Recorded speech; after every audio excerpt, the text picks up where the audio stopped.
Welcome everyone to the inaugural Big Other Book Awards ceremony. Thanks for being with us. You could be binge watching some soul-sucking television show or something, so we really appreciate it. Tonight's event was supposed to be held at Murmur Ballroom in Brooklyn, New York City.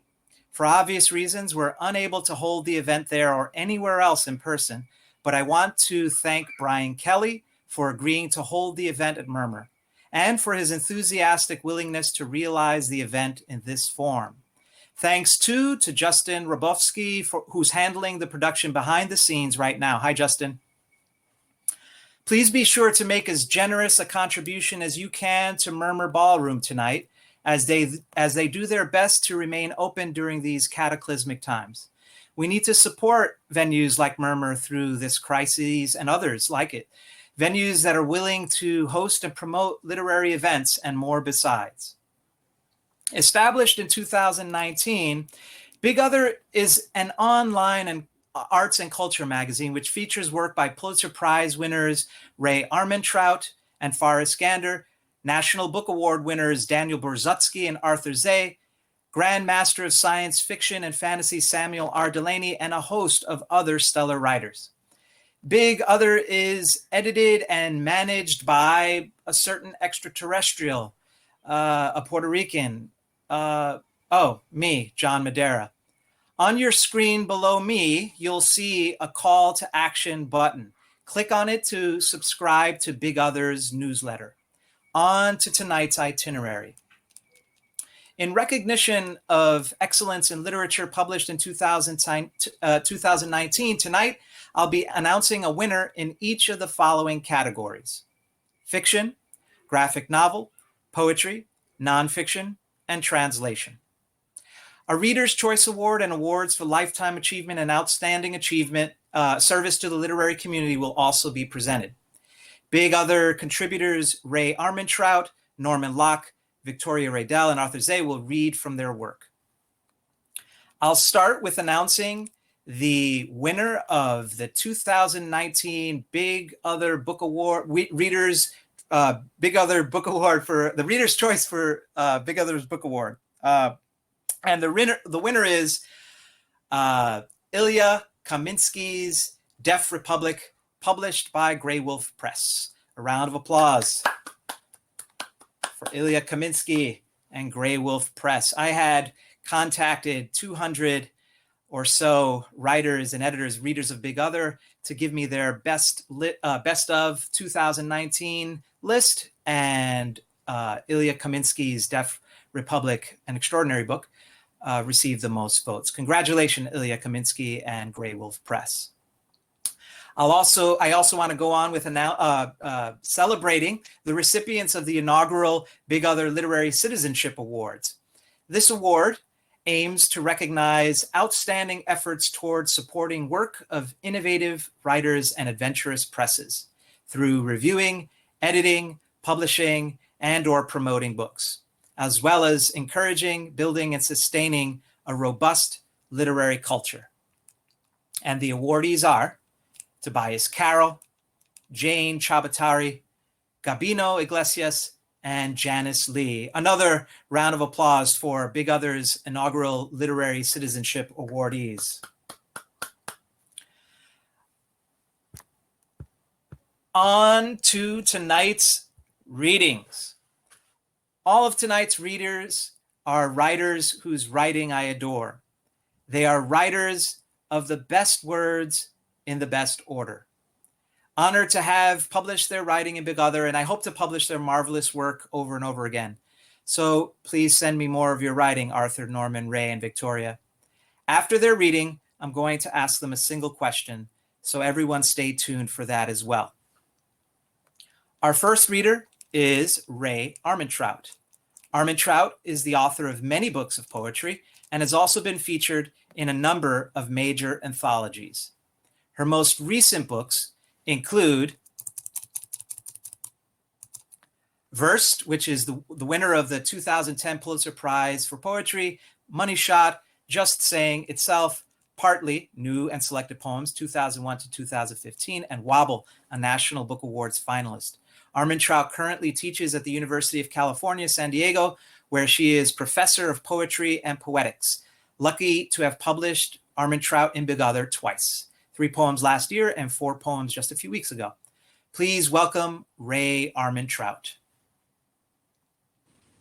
Thank you, John, for publishing me and for publishing Big Other and for putting this on. Okay, I'm going to read. Oh, by the way, I retired from UCSD several years ago. Little update. I'm going to read some poems from my forthcoming book, Conjure, which is going to be out in October from Wesleyan, and then some even newer things. Conjure. How did the synthesis cross the abyss? In a sentimental story, there is only one of something, one newborn, one moment, one once embalmed in myrrh. All I want is not to be first on one side, then the other, but to conjure a stream of sounds and images for which I am not responsible and maneuver within it, mouth and tail, one thought. The sea now full of cannibal jellies, blue if the sky says so. Speculative fiction. The idea that producing a string of nonsense syllables while pointing toward an object may cause that object to change is common in children on the verge of language. The idea that force exists only as an interaction between objects, while an object is a kind of kink in a force field. The idea that if one survives X number of years, one will live to see how things turn out, or even that things end well. In the future, we will face new problems. How will we represent the variety of human types once all the large animals are gone? As sly as a mother, as hungry as an orphan? Notice the way a gesture used to ward off trouble became cheerful waving. There was so much looming and vanishing to take note of always. We felt like play actors before we knew what we were about, and after. Turns out the mummy's curse is real. You pump thick death out of the ground and burn it, it kills you. But in all the movies, curses are a cheap plot trick. The doofus who can't read the hieroglyph dies first, and no one misses him. Them. We were born yesterday. We're sorry. Care. Dress like you care. Eat like you care. Care like you care. You don't think apples just grow on trees, do you? A fish taps a clam against a bony knob of coral to crack its shell, which demonstrates intelligence, yes, but is the fish pleased with itself? Alone in your crib, you form syllables. Are you happy when one is like another?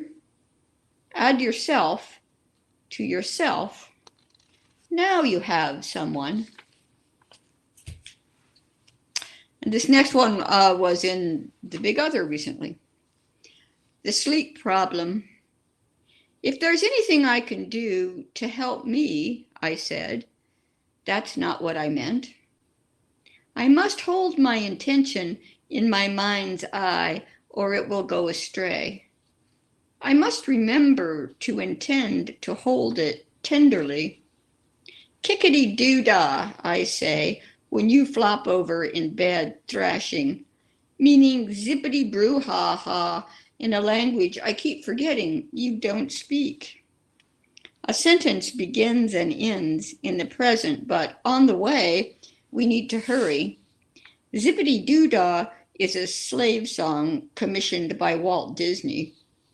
Elmer Fudd aims his blunderbuss, his boundless, abstract rage. On growth. Dressed all in plastic, which means oil, we're bright-eyed, scrambling for the colored cubes spilled on the rug's polymer. Inside each is a tiny car. When we can't unscrew the tops, we cry for help. We're optimists. To sleep is to fall into belief. Airing even our worst suspicions may be pleasurable. We are carried, buoyed. In sleep, the body can heal itself, grow larger. Creatures that never wake can sprout a whole new limb, a tail. This may be wrong. Our days. This is something of a pandemic poem. Our days. In Chuck's dream, a strange woman is smoking in our kitchen. She's doing her best, she says, exhaling into the oven. Then 3 military men burst in without knocking. They say they've come to establish order, but their uniforms are strange. Chuck suspects they're really salesmen. Their leader stands too close as he begins his pitch, close enough to spread a virus. I take a photo of a house painted half blue, half pink. Why am I drawn to things that make no sense? Or is their sense excessive? You need to decontextualize an object in order to see it, I once said. Last sloth in a pocket of rainforest, exquisite scent of hyacinth wafted on the wingless breeze. Fashion. This is quite a new one. People are talking about new hot spots, viral loads, murder hornets, cryptocurrencies. People are talking about learning new hobbies, trying to unlearn object permanence. A girl's lugging a toy ambulance almost too large for her to lift, siren ignored in the distance. Clothed in torn cloud scraps, all innocence, dressed in dust-ups, agitated snippets, bonsai dissonance, what we used to call ironic. Who told you you were naked? And this was in Big Other too. Chill. Ta-dam! I want to make something out of nothing. Then sparkle and chill, chill and sparkle like a constellation. A silver droplet hanging from the tip of each split leaf. A drop. And it's odd, diminutive. That sound was the sound of my time being up. So thank you. Thanks so much, Rae Armantrout. That was wonderful. Beautiful. Thank you so much. Round of applause for Rae Armantrout. That was lovely. Thanks, Rae. I rushed through the Big Other Literary Citizenship Awardees because I had a bit of technical difficulty. So I want to return to that and give all of those literary citizens the proper due. Tobias Carroll is a wonder. As a critic, he casts his extremely wide lens on various parts of the cultural underground, on music and literature, his tastes as wide as his capacious mind. Among his many acts of literary service to the literary community are his many essays about books from independent presses and interviews with unjustly underrepresented writers. He's also the managing editor of Volume 1 Brooklyn, which publishes writing that, as its website says, quote, bridges the gaps between various forms of culture and art, unquote, and seeks, and quote, seeks to motivate our community to explore and experience new writers, artists, musicians, and other people and projects we consider vital, unquote. In other words, a journal after my own heart, and I'm sure yours too. Carroll also writes the Watch List column for Words Without Borders, where he offers astute glosses on compelling translated books. And if that weren't enough, Carol is also an accomplished writer of nonfiction and fiction. Happy to have published Carol's fiction in Big Other last year. A round of applause for Tobias Carol. Gabino Iglesias is a dynamo. Few people out there do as much as this superb writer, journalist, and book reviewer extraordinaire to sustain and support the literary community, and especially small and indie presses and writers. His exemplary book reviews and interviews, his provocative columns about writing and the publishing world, etc., are wonderful models of what authentic literary activism looks like. He's also a great fiction writer himself. May we all follow his example. A round of applause for Gabino Iglesias. Jane Chabatari is a marvel. She writes the global Between the Lines book column for BBC Culture and a weekly column for the Literary Hub, and is a regular contributor to NPR. Her book reviews and cultural criticism have appeared, well, everywhere. That is, in most of the country's most revered periodicals. Chabatari served as the National Book Critics Circle president from 2008 to 2009, 2008 to 2011, and as NBCC vice president online from 2013 to 2019. She serves on the advisory board of the Story Prize and the program steering committee of the Bay Area Book Festival and Lit Camp as a contributing editor to the Pushcart Prize. She is a member of the Writers Grotto and a founder of the Flash Fiction Collective, San Francisco reading series. See? Chabatari is a marvel. Happy to have published Chabatari's fiction in Big Other last year. Round of applause for Jane Chabatari. You know, I actually had canned applause from my phone, but we were having technical difficulties, so now I have to do the analog version of applause. So just imagine, you hear it? There it is. There's the applause of millions. Seriously, all of these people are amazing. Janice Lee is a wonderkind.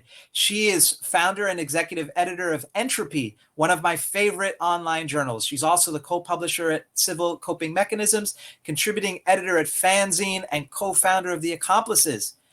A number of books from The Accomplices are finalists for a Big Other Book Award this year. More on that later. A round of applause for Janice Lee. A reminder, everyone, on your screen below the image of me, you'll see a Join Big Other newsletter button. Click on the button to subscribe to Big Other's quarterly newsletter. And also, please like and follow us on Facebook, Twitter, and Instagram. Our handle is Big Other Mag, Big Other Mag. Only a tenth of my friends on Facebook have liked our page, so get to it, friends. All right, without further ado, our next reader is Norman Locke, the award-winning author of novels, short fiction, plays, and poetry. His many books include The Wreckage of Eden, A Fugitive in Walden Woods, The Port Wine Stain, American Meteor, The Boy in His Winter, Love Among the Particles, Shadow Play, A History of the Imagination, and Grim Tales. I think I have most of those books and have read most of those books, and they're on my shelves. He lives in Aberdeen, New Jersey. Lucky to have published Norman Locke in Big Other last year. It was an excerpt from Feast Day of the Cannibals, the sixth book in the American novel series published by Bellevue Literary Press. And kudos to Erica Goldman, the publisher, for publishing this grossing, ambitious novel and novel sequence. There aren't that many publishers out there that are as brave and as smart as Erica Goldman is. And I think she's tuned in tonight too. Hi, Erica. Oh, and I also interviewed Norman last year for Jamming Their Transmission, Big Other's podcast. Without further ado, a round of applause for Norman Locke. Hi, Norman. Hello, John. The stage is yours. Thank you. And thank you, Murmur and John, for the use of this virtual space in which I can speak my thoughts aloud. Those thoughts of vital concern, I suppose, to all of us here who are passionate about books. And if I might, I would like to thank Erica Goldman, if you're watching, Erica, for your role as publisher and confidant and friend. I'm going to read from a book which was published last July by Erica's Bellevue Literary Press, Feast Day of the Cannibals.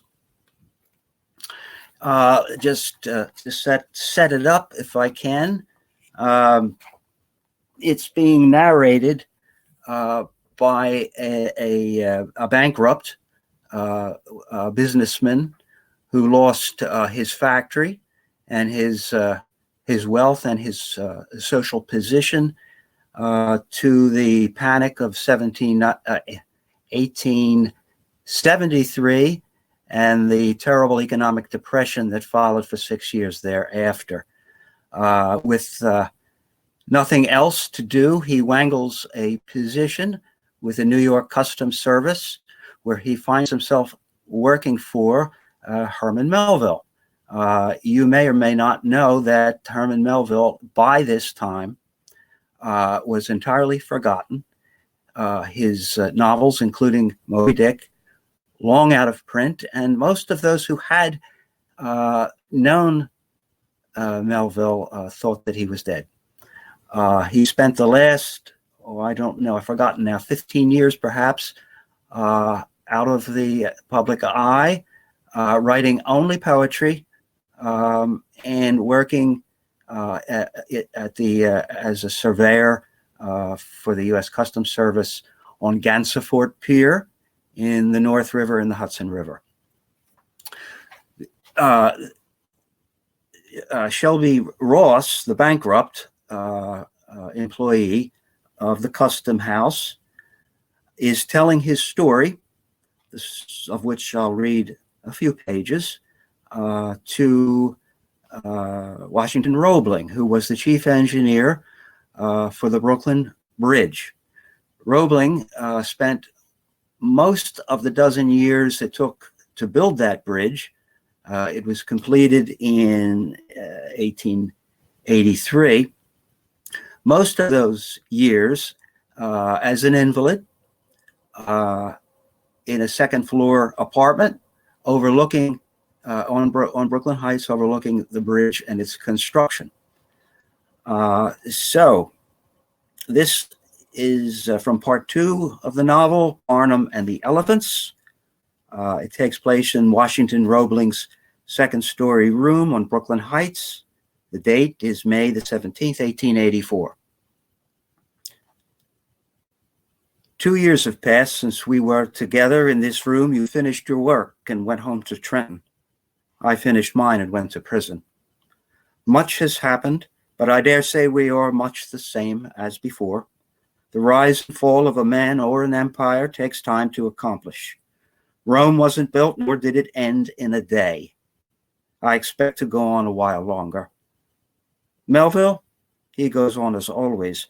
He's the rock on which he dashes himself to pieces.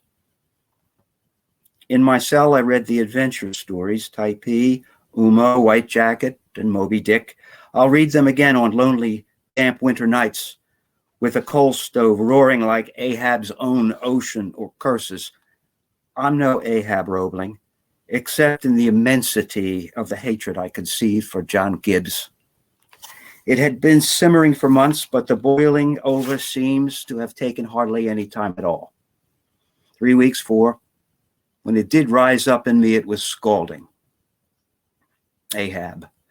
A man with such a name could never be a cringer, a worrier after his virtue and his purse, a petitioner whose whimper has turned hoarse in supplication, whose trouser knees are worn, whose head is bowed and back is bent, whose element is a slurry of cinders, wet ash and horses' stale, staining the winter snow through which he tramps resignedly from almshouse to poorhouse until he is carried to his last and smallest house, a plain coffin in a pauper's grave.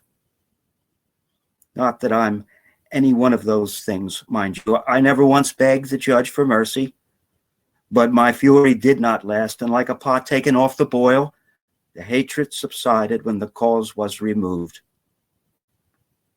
What a name is Ahab. To be called thus must sever a boy from dependency, put iron in his marrow and make a cold forge of the heart.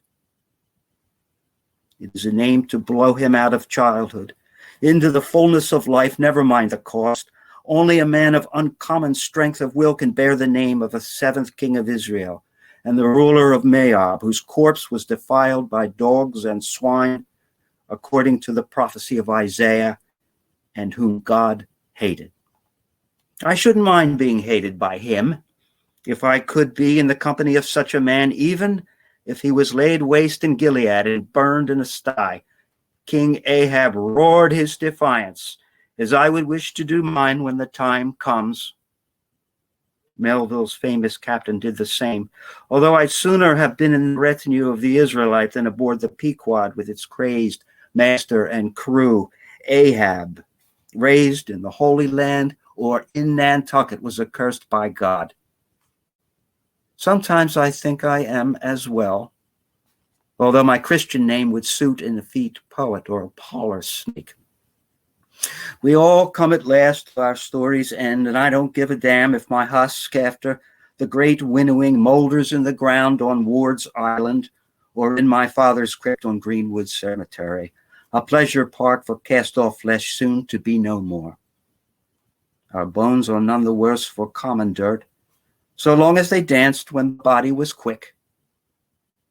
That was the philosophy of my father, who began life a poor boy and ended it in the handsome tomb of a merchant prince. Having been rich for a time, he'd had the foresight to buy a vault in which he and his heirs could dwell in perpetuity, a condition existing nowhere except in the deed to a cemetery allotment. In prison, I had 2 years to ponder the wheel of fortunes having turned against me. In my fancy, I chose to think of them as a sojourn on one of the Heliades, the 7 islands in the ocean stream, where the people of the sun still live amid grape and fig vines, pear and apple trees.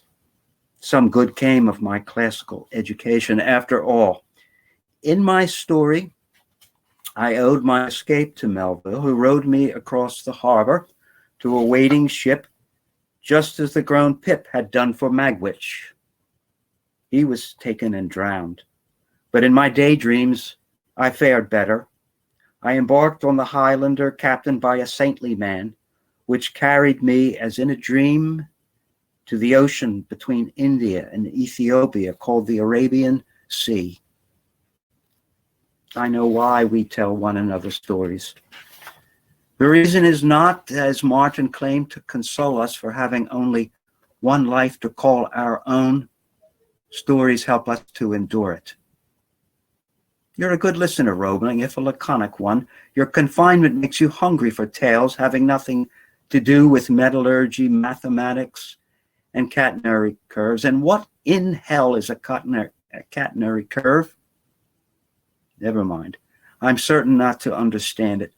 But what a magnificent thing your mind has wrought, my friend, and we both have lived to see it.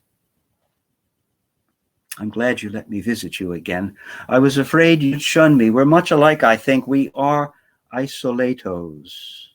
You, by reason of your sickness, and I, well, because I'm a bankrupt whose tastes are too elevated for his purse, which is too meager for the requirements of polite society. The patricians disdain my penury far more than the fact of my imprisonment. Why, some of the wealthiest men have been crooks.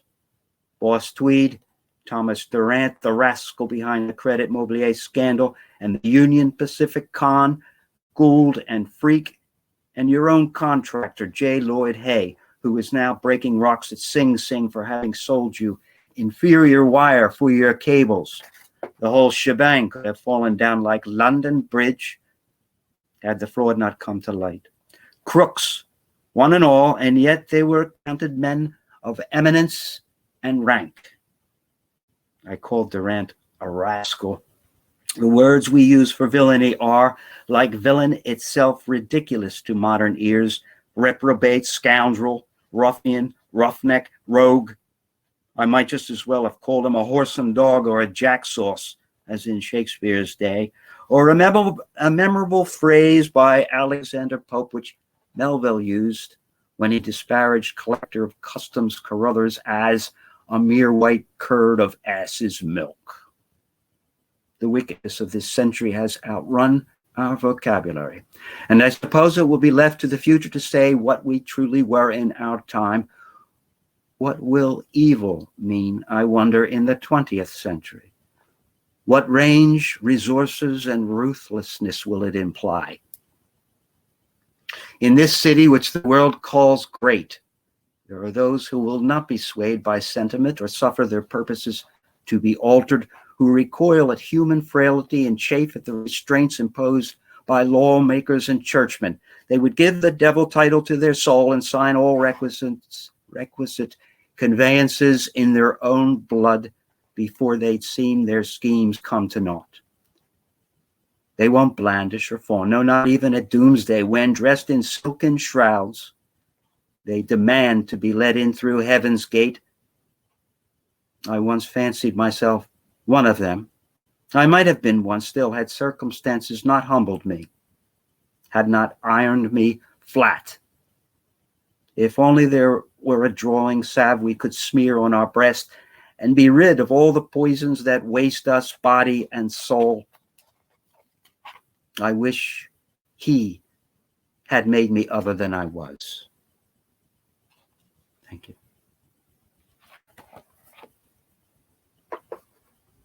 That was superb. Thank you so much, Norman. That was wonderful. A You're round of welcome. applause for Norman Locke. Such a pleasure to have all of these readers reading. Really, you can, with any of the writers that are reading tonight, you can just choose any of their books and it's going to be amazing. Seriously. And our next reader tonight is one of those powerful writers. Victoria Redel is the author of 3 books of poetry and 5 books of fiction.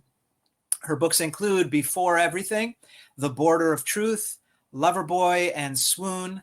Redel's fiction, poetry, and essays have appeared in numerous magazines and journals, including Granta, The Quarterly. I have a full collection of The Quarterly right behind me. And so happy to have her books too, all of them. The New York Times, the LA Times, Bomb, and Noon. I have an almost complete collection of Noon too. Anyway, please give a round of applause for Victoria Redel. It's such a pleasure to be here with Big Other, and congratulations to all the winners. It's thank you, John, for including me, and you know, what a treat to read with Rae and with Norman and with Arthur. Norman, the line, stories help us to endure it. Yes, they do. I'm going to read new poems, and most of them, some of them I chose were published in Big Other. And this new book of poems that I'm working on deals with the questions of exile, expulsion, migration. And it looks at it in the current situation. It looks at it in my family's wide diaspora, and it looks at it in history. So it moves about, and it keeps referring back to Genesis. So the first of the poems I'm going to read is a poem called Garden.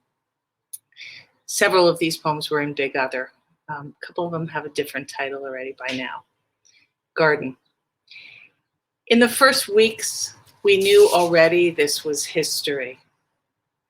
That you'd speak of our nakedness, the flat grasses we wove and slipped over each other. First, there were frills of green leaf, stalks, tips too. Later came wild onion, the sharp tang of shoot and bulb. Then peaches. Standing together in sunlight, of course, praise and song. We hardly cared that you would get so much of it wrong, that you'd always speak of an apple, or claim that one of us was so persuaded by the snake. Darlings, we imagined you, how over and over you would break each other and wound this garden. Only then, still licking the dried peach sticky down our fingers, did we know shame. This is a poem called The Border. There was a gate, and through the gate, another garden. Same grasses, clover, gentian, violet, and lily. And the dry winds also made those willows sway. It wasn't another world, Just that rusty gate, the dirt beneath scraped when it hinged open, then shut, and some claimed one side was paradise.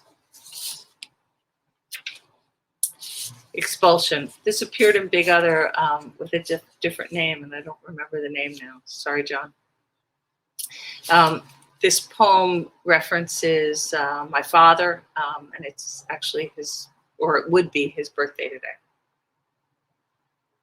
Expulsion. In the last days when he could barely open his eyes, he'd look up from the bed sent by Medicare, lift his hand and say, "That's me." And thinking he wanted reassurance, we'd say, "Yeah, Papa, you're right here." "No," he'd say, jabbing his finger toward the television. Clusters of makeshift tents bent under gusting winds, a woman pressing a child over the rail of a listing boat, a girl blanketed in her father's jacket. And he pointed at young men slouched against stone walls. "No," he said, waving toward men, refugees browner and blacker than he. "You think you don't see me there?" he said. "You just look again." This is called Snake. For a period of time, we had a snake, a corn snake in our house, and for some period of time, actually in that period, I found myself waking up in my room with a snake living in my room and a dog living in my room. It wasn't quite the existence I thought I was going for, but snake. After at most a year, maybe two, showing off how it circled their necks, slid down and out the bottom of a t-shirt, how they fed mice on ice from an open palm, jaw unhinging to take it whole, my sons had no time for the snake when she'd go milky-eyed, slowing until her dry length coiled into days and days of such gray stillness, I'd knock the glass tank to make sure she was alive. Then, maybe I'd be making the bunk bed or folding baseball pants when the edging began, a restless roughing against bark chips, circling forward against every available friction until the split when I watched her press out of herself, leaving the long opaque shed. I loved it every time. I don't mean the emergence, though yes, there was that. How she'd fold and stretch, glossy and clear-eyed. No, I loved the papery, scaled ghost I'd lift out, not to commemorate her chance to begin again, but the cold indifference to whom she'd been. Dominion. The animals had no love for us. We did not lie tenderly with the lion, and we had no peaceable gathering with the alligator and the wasp. Nor for a moment did the crow believe we had dominion. And if you had heard that caw and had seen clouds massing from steady hooves, you would understand there never was a fall. We stood, we ran. This is called Lucky Dog. Lucky Dog.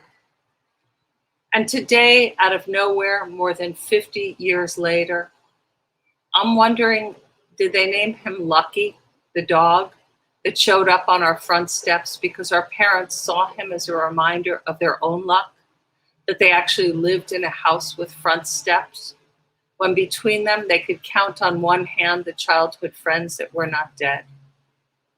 No, let me ask this plainer.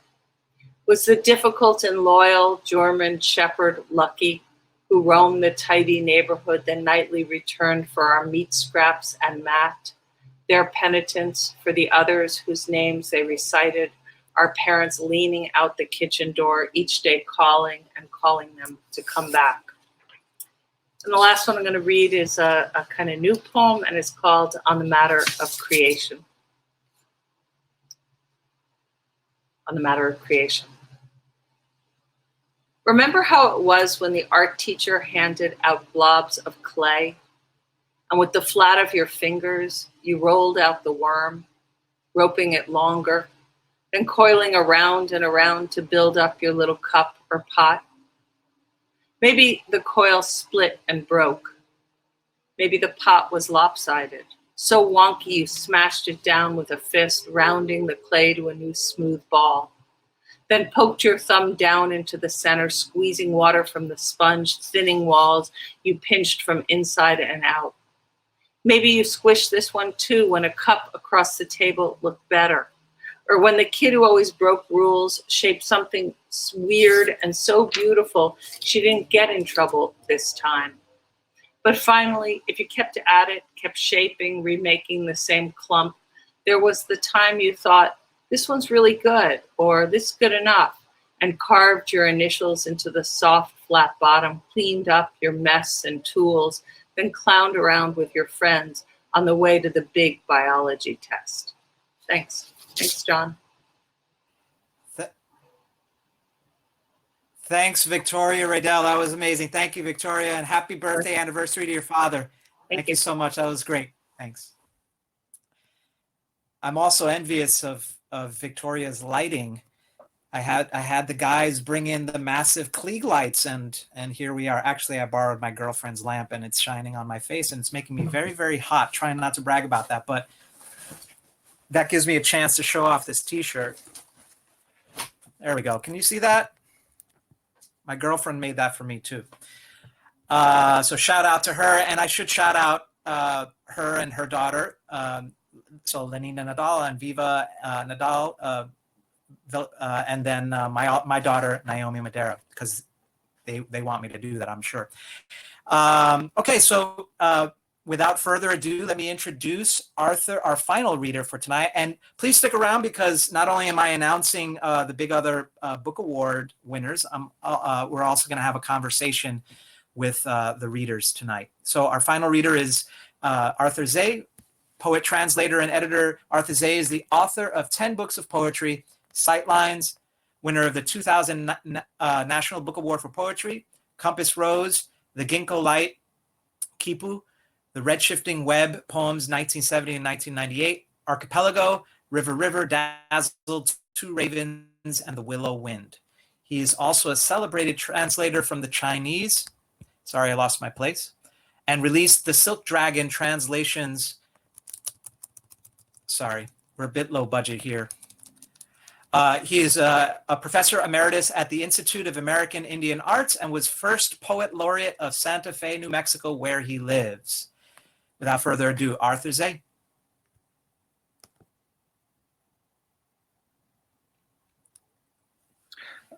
Arthur is loading up right now. Okay, so I just heard that Arthur Zay is loading up right now. So let me just remind you that we have the button beneath my face is the Join Big Other newsletter. So please sign up for that. Also, please follow us in the Hive. I hate to say it, but anyway, the mass surveillance system. Please follow us on Facebook, Instagram, and Twitter. Big Other's handle is Big Other Mag. So please join us for that. I can also perhaps move on to something else. Maybe I can lead us all in a group song. Anyone have any requests? We could sing "We Are the World." All kinds of celebrities came out of the woodwork to sing a new version of that. You know what? Let me go on to announce the Lifetime Achievement Awards. This is our first time honoring these writers. So this award for Lifetime Achievement is for writers who have made a significant contribution to literature and are continuing to shape and direct the conversation about literary art, about language, form, structure, style, and more. Championing authors at the height of their careers is part of Big Other's long-standing efforts to celebrate literary art, promote innovation, creativity, diversity, and inclusivity, and engage and inspire more discerning readers. Called, quote, one of the most revolutionary voices in Latin America today, unquote, by the PEN organization, experimental Puerto Rican writer Giannina Braschi is the author of Empire of Dreams. Sorry about that. Empire of Dreams. United States of Banana and Yo-Yo Boing, the first Spanglish novel. Her genre, trespassing corpus foregrounds the lives of Latin American immigrants in the United States, fusing fiction, poetry, theater, and nonfiction. Based in New York City, Brashi has taught at Rutgers University, City University of New York, and Colgate University. A round of applause for Giannini Brashi. I think we now have Arthur on deck. Arthur Zaid. Can you hear me? Yes, I gave you, I introduced you, so you're all good to go. Great. Okay. Thank you, John. Thanks to Murmur. It's a pleasure to read with Rae, Norman, and Victoria. I'm going to start by reading a poem that was first published in Big Other, and it's called Black Cap. V-E-R-G-E.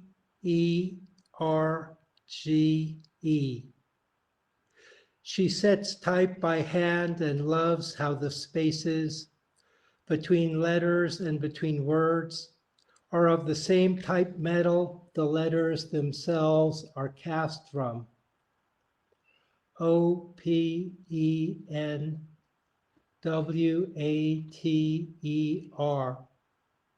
Standing along the Malecon, I gaze at the curving horizon of water and sky, at whitecaps crashing below.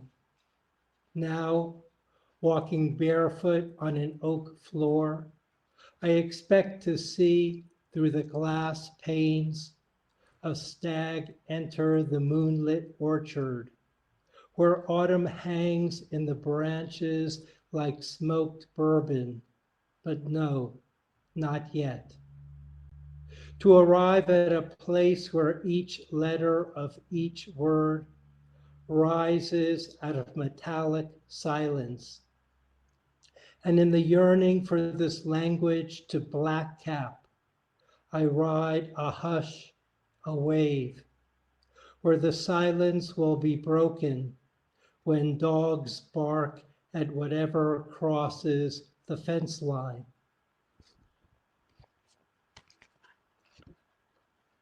This next poem is called First Snow.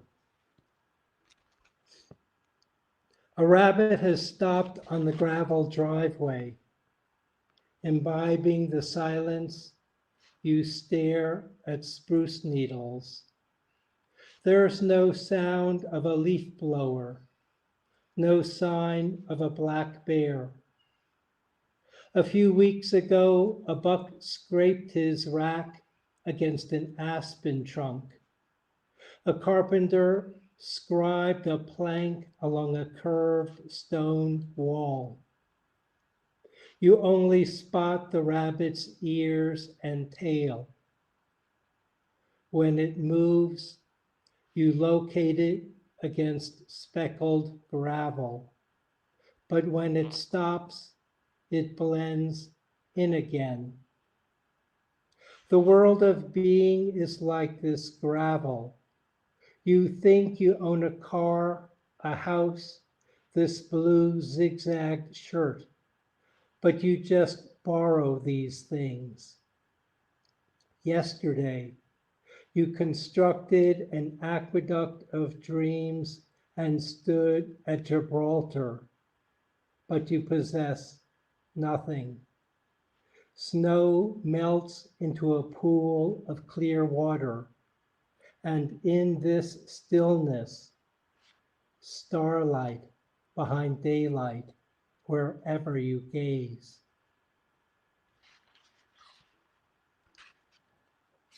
This next poem is in the voice of Salt, and it's called Salt Song. Zunis make shrines on the way to a lake where I emerge, and Miwoks gather me out of pools along the Pacific. The cheetah thirsts for me, and when you sprinkle me on ribeye, you have no idea how I balance silence with thunder in crystal. You dream of butterfly hunting in Madagascar, spelunking through caves echoing with dripping stalactites. And you don't see how I yearn to shimmer in orange aurora against flame. Look at me in your hand. In Egypt, I scrubbed the bodies of kings and queens. In Pakistan, I zigzag upward through 26 miles of tunnels before drawing my first breath in sunlight. If you heat a kiln to 2,380 degrees and scatter me inside, I vaporize and bond with clay. In this unseen moment, a potter prays because my pattern is out of his hands. And when I touch your lips, you salivate. And when I dissolve on your tongue, your hair rises. Ozone unlocks. A single stroke of lightning sizzles to earth. And this is the last poem I'm going to read. It's called Transpirations. Leafing branches of a backyard plum. Branches of water on a dissolving ice sheet. Chatter of magpies when you approach. Lilacs lean over the road, weighted with purple blossoms. Then the noon sun shimmers the grasses. You ride the surge into summer. Smell of pinon crackling in the fireplace. Blued notes of a saxophone in the air. Not by sand running through an hourglass, but by our bodies igniting. Passing in the form of vapors from a living body. This world of orange sunlight and wildfire haze. World of iron filings pulled toward magnetic south and north. Pool of quicksilver when you bend to tie your shoes. Standing, you well up with glistening eyes. Have you lived with utmost care? Have you articulated emotions like the edges of leaves? Adjusting your breath to the seasonal rhythm of grasses. Gazing into a lake on a salt flat and drinking in reflection the Milky Way. Thank you. Thanks so much, Arthur. That was wonderful. Thank you. Please stick around. We'll call you up when with the question. Thanks again. That was wonderful. So I have a question for all of our readers. The same question, one question, and Rae Armantrout will be the first to answer. The question is, what's the importance, if any, of art, the making of it, the experience of it, etc., during a catastrophe?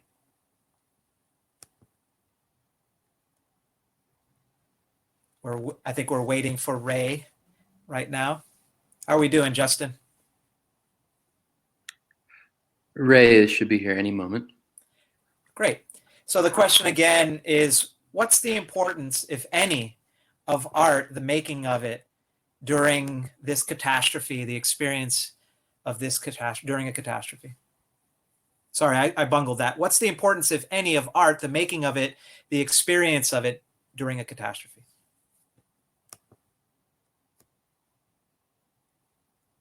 And I hope everyone out there is doing well. You're surrounded by family and friends, physically distanced, of course. I might have to go to another portion of our program. Oh, all right. So We could start by asking Arthur. I still have him on screen. Rae is still connecting. Okay, so we're gonna ask Arthur to ask that question. So I guess maybe we'll go in Okay. Yeah, what's the importance of, if any, of art, the making of it, the experience of it, etc., during a catastrophe, Arthur? I think during a catastrophe, art is even more precious. C.D. Wright once said, poetry is as essential as breathing.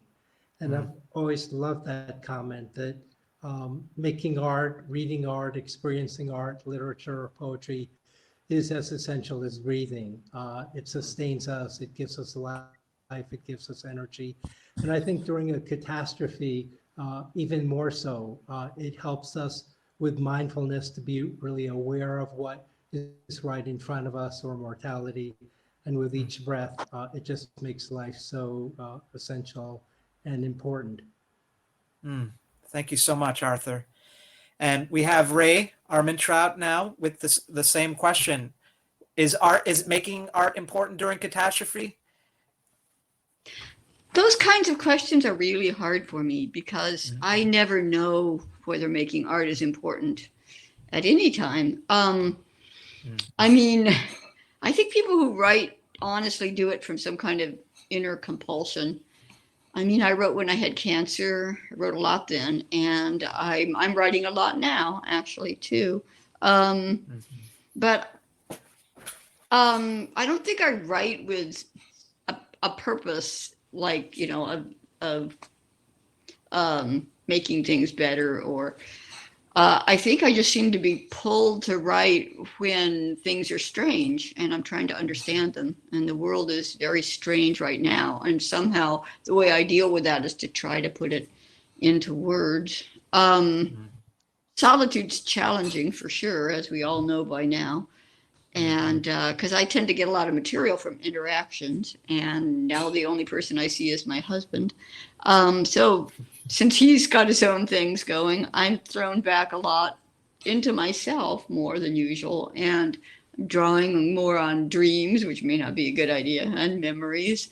And of course, there's always that flood of terrible news that we can draw on. But I think when, you know, whatever our intentions, when we all write in response to a catastrophe, we're leaving a collective record. So that's something that happens, you know, whatever we think we're doing. Thank you so much, Rae. That was wonderful. I think our next person will be Norman Locke. We have him. The question again is, what's the importance, if any, of art, the making of it, the experience of it, etc., during a catastrophe? By the way, I'm gonna post this question on Facebook and Twitter too. So if you want to be part of this dialogue in some way, check in on my pages. So I'd love to hear from you, the readers of Big Other, and everyone else. Do we have Norman? Yes. Hi, Norman. Hello. So big question. What's the importance, if any, of art, the making of it, the experience of it during a catastrophe, etc.? I think that making art and experiencing it do what they have always done best, and that is to open up the world, open up the country of the imagination, the country of vital social interactions, those that transcend our very cramped spaces and our very cramped and prejudiced at times minds.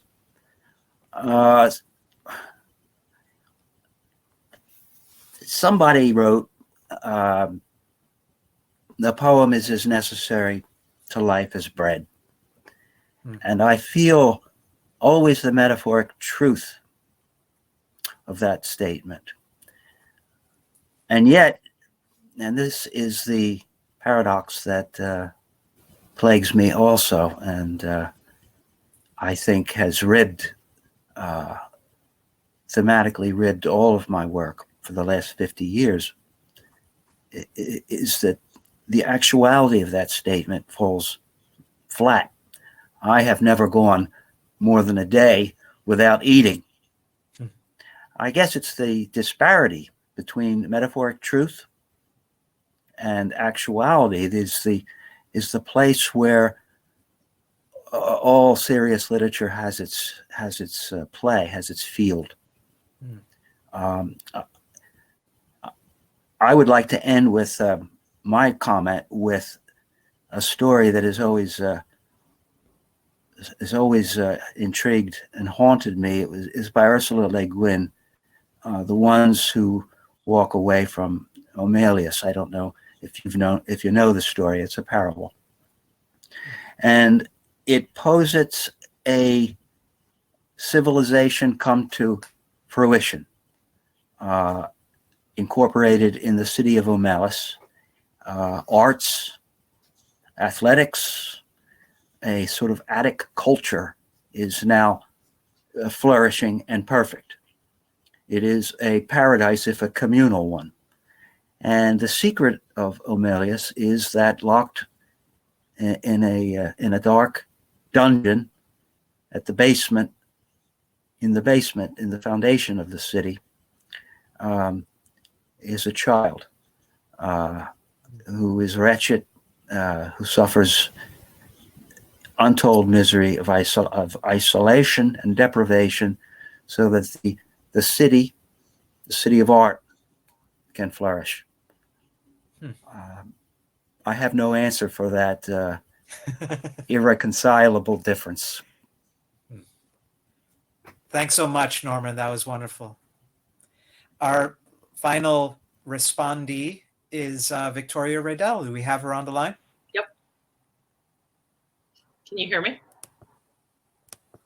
Hi. I think we do. Yeah. Can you hear me? I complimented Victoria Redel's lighting, and my girlfriend texted me saying that the trick to the good lighting was that she had natural light coming from the side. And indeed, I think she does. Now, then I told my girlfriend, I don't have natural light. I have supernatural light. And that this is the problem. I have supernatural light. So cool. So cool. Well, I'd take supernatural light. It's coming from within.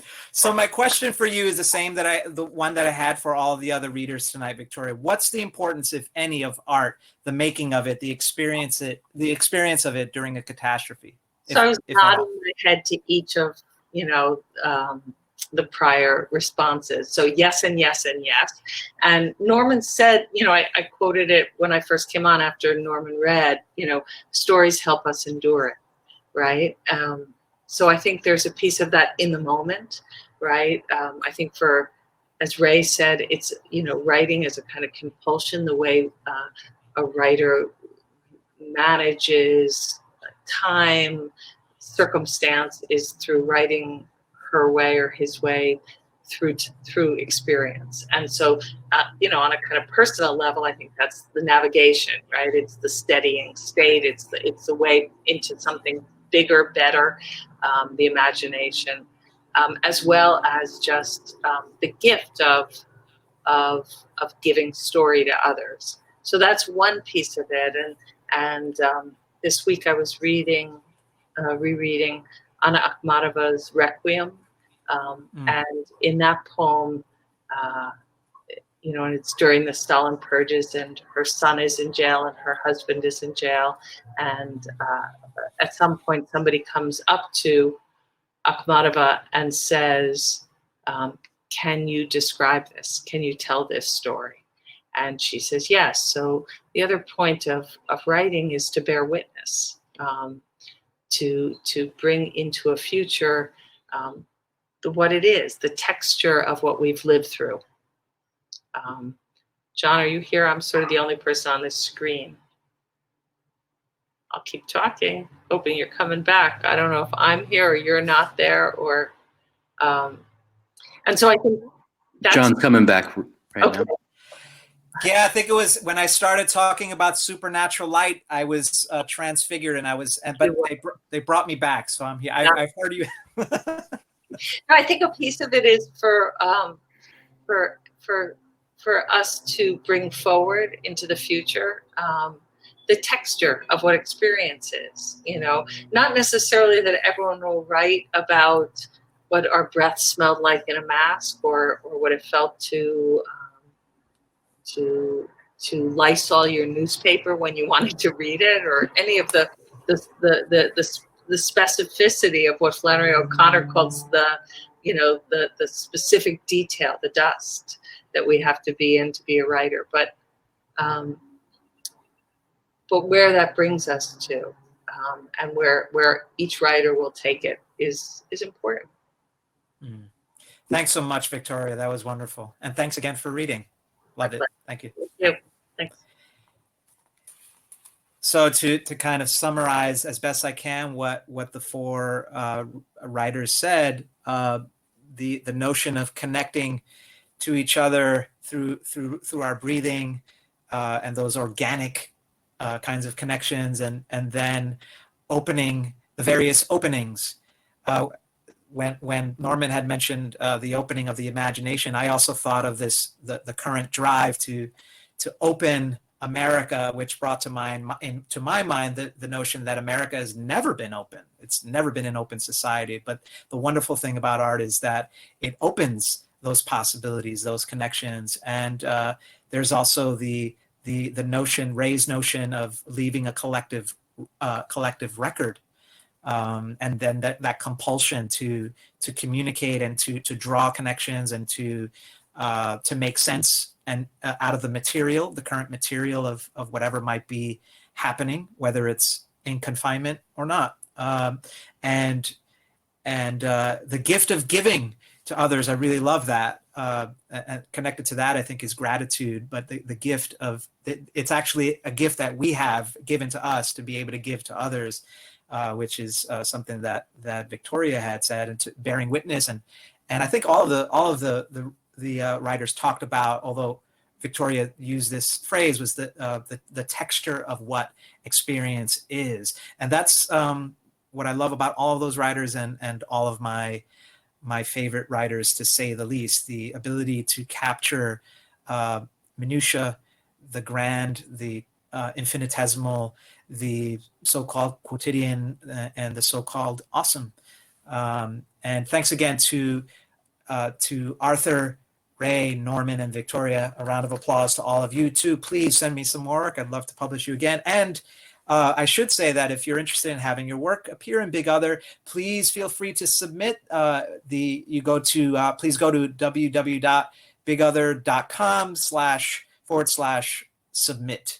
And you'll be brought from there. I'm looking for fiction, poetry, nonfiction, things that cannot be defined and described. I'm looking for comics. I'm looking for more visual art, photography, and also more reviews. I've seen some places online turning away submissions for book reviews because they're over capacity. Please send them to me. Those are things I actually can get up right away, and I'm particularly interested, as you can see, in the best words in the best order. And unsurprisingly enough, it often comes from the small and independent presses. So please send me book reviews and interviews. And if you're not already doing that, why?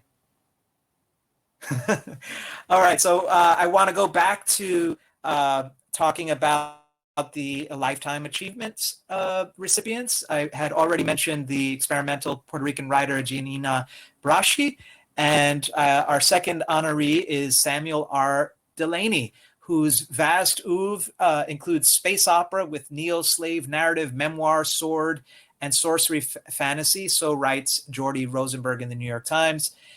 He's the winner of numerous awards, numerous critically acclaimed books, including Dahlgren, people.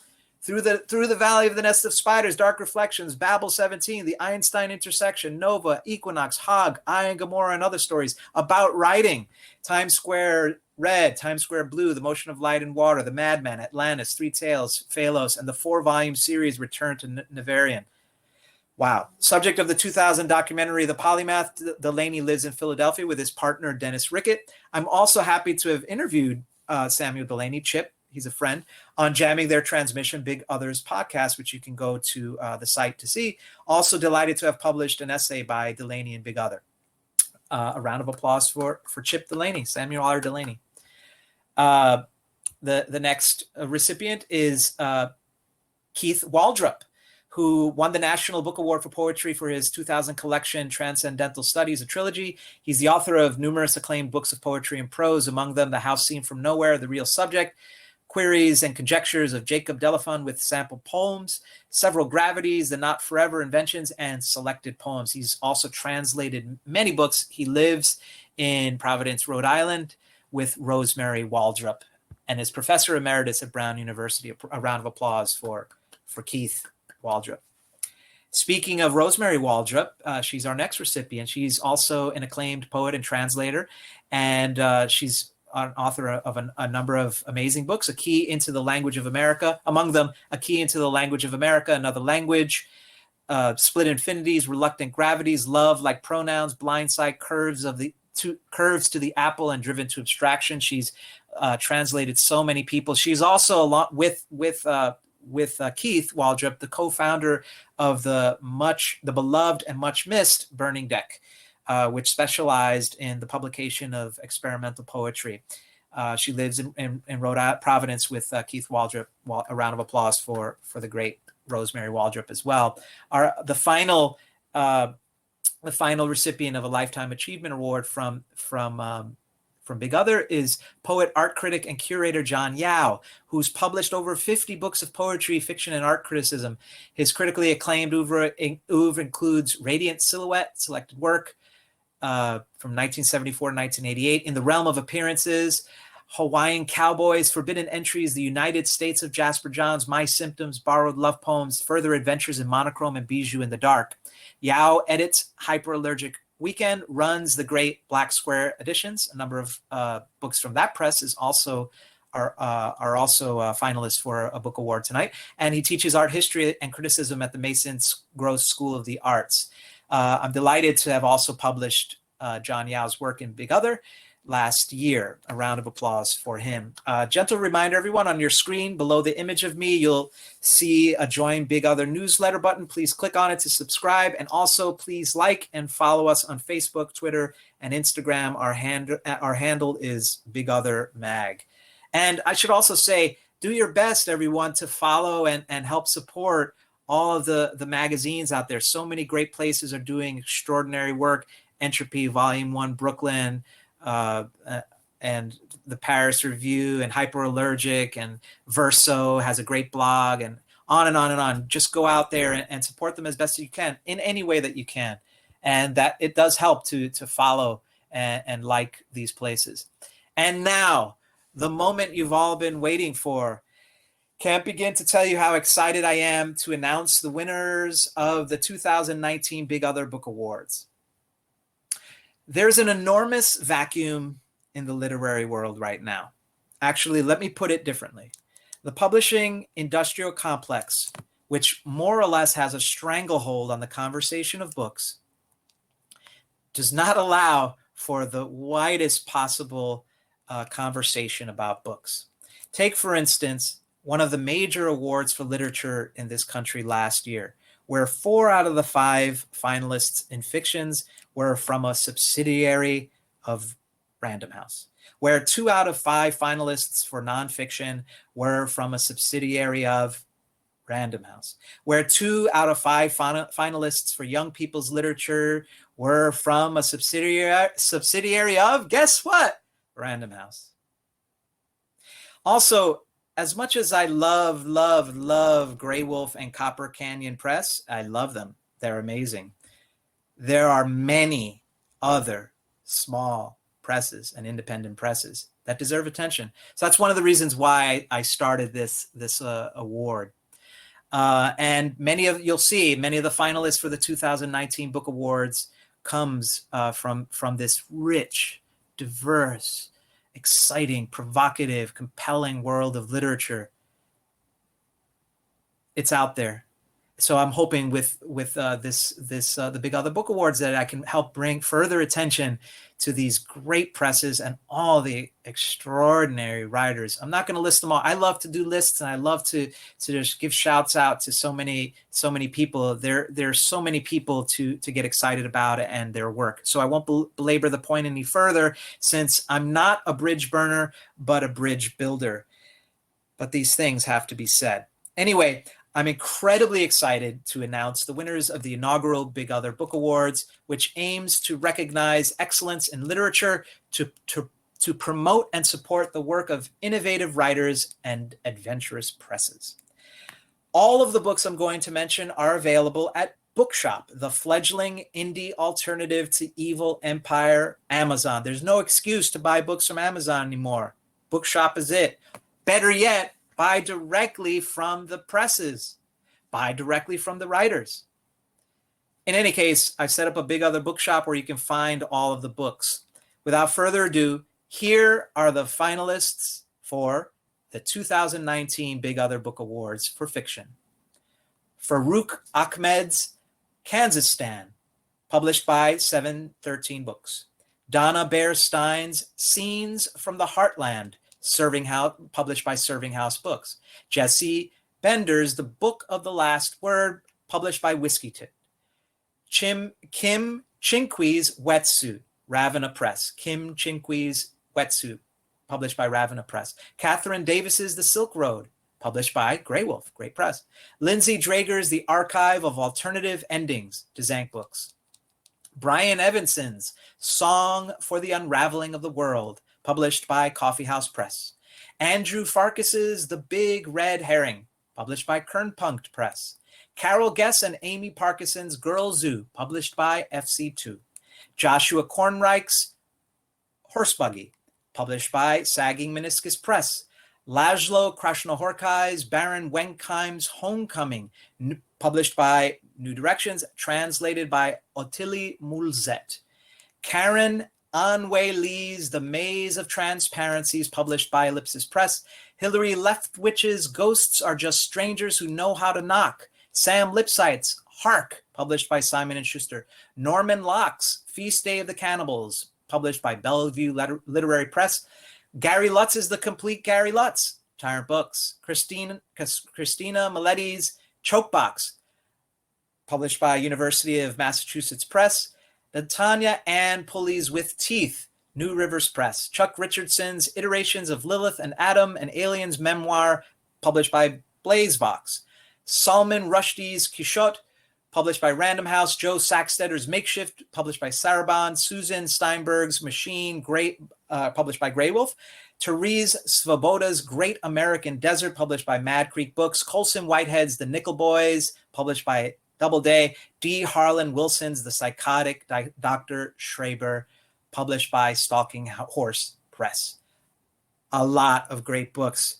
Go read them all. Go buy them. Go borrow them from the library when they open again, I hope, and support these writers and presses. All of them are wonderful, wonderful books.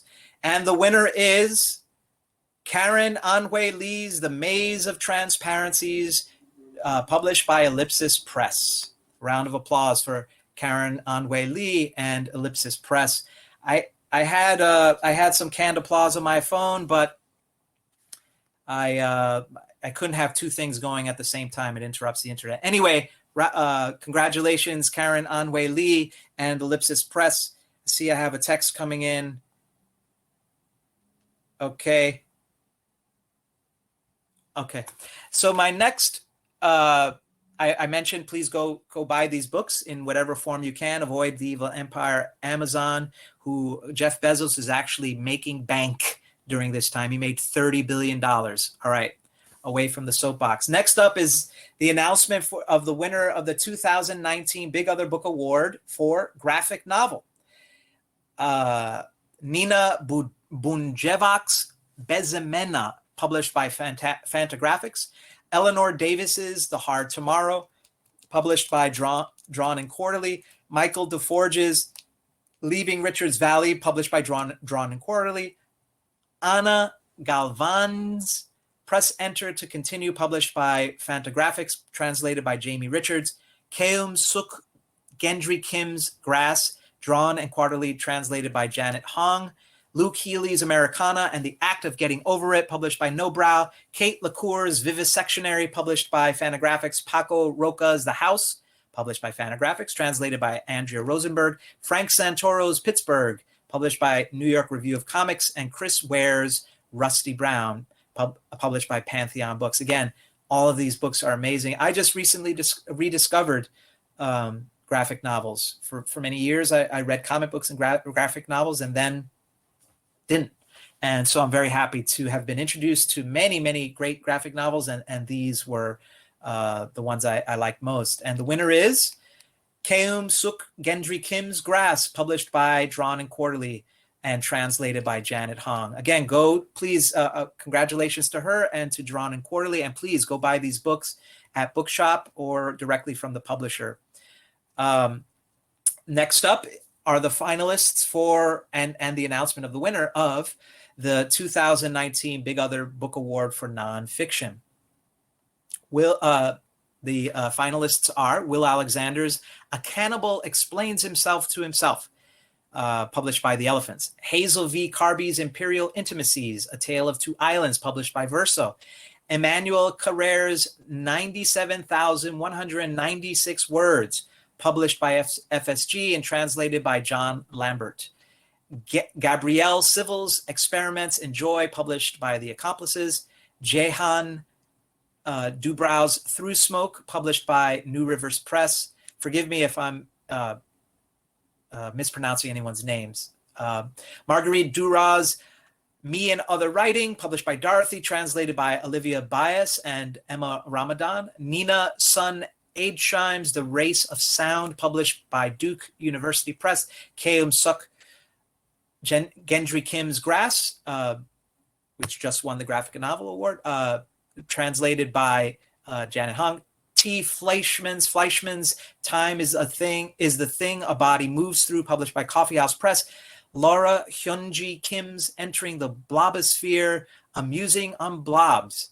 The Accomplices. Robert McFarlane's Underland, published by W.W. Norton. Jenny Odell's How to Do Nothing, Resisting the Attention Attention Economy, sorry about that, published by Melville House Publishing.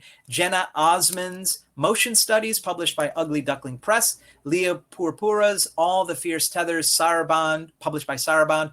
Frank Santoro's Pittsburgh, New York Review of Comics. Stephanie Sauer's Almonds Are Members of the Peach Family, published by Noemi Press. Peter Selgin's The Korean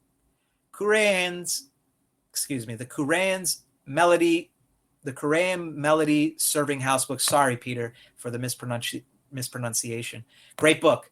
Roberto Tejada's Still Nowhere in an Empty Vastness, Noemi Press. Tony Trujillo's Ghosts of the Upper Floor, BlazeVox, published by BlazeVox.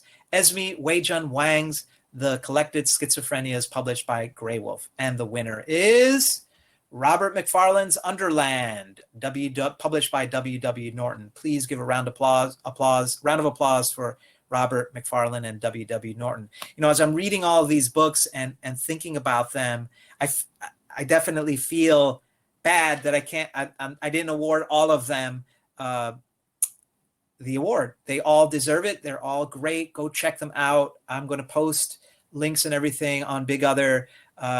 This is your reading for right now, the quarantine and beyond. Let me, without further ado, I'm going to read make the announcement for the 2019 the announcement of the winner of the 2019 Big Other Book Award for Poetry. Here are the finalists. And please bear with me as I read these names. Each of these books was written by a person and produced by a press, and I want to give them their due. So it may just seem like a list, but it's each person as they're hearing it. They're hearing their book, and I'm giving them a shine. So please bear with me. I know I'm talking a lot, but I really want to give each of these books a spotlight because they all deserve it. T.J. Anderson III's Devante Travels the Sorry Route, published by Omnidon. Lillian Yvonne Bertram's Travesty Generator, published by Noemi Press. Jaswinder Bolina's The 44th of July, published by Omnidon. Timothy Donnelly's The Problem of the Many, published by Wave Books. Elaine Ecky's The Intangibles, published by Coffee House Press. Jennifer Firestone's Story, published by Ugly Duckling Press. Rodney Gomez's Ceremony of Sand, published by Yes Yes Books. Ilya Kaminsky's Deaf Republic, published by Grey Wolf. It also won the Reader's Choice Award and is now a finalist. for the Poetry Award. Fred Moten's All That Beauty, Letter Machine Editions. Gabriel Ojeda Sagüez, Losing Miami, published by The Accomplices. Martin Ott's Fake News Poems, published by Blazevox. Morgan Parker's Magical Negro, published by Tin House. Martha Ronk's Silences, published by Omnidon. Ed Steck's An Interface for a Fractal Landscape, published by Ugly Duckling Press. Stephanie Strickland's How the Universe is Made, published by Asada Press. Arthur Zay's Sightlines, Copper Canyon Press, published by Copper Canyon Press. Brian Tier's Doomstead Days, published by Nightboat Books. Genya Turovskaya's The Breathing Body of This Thought, published by Black Square Edition. Sarah Vapp's Winter, published by Noemi Press.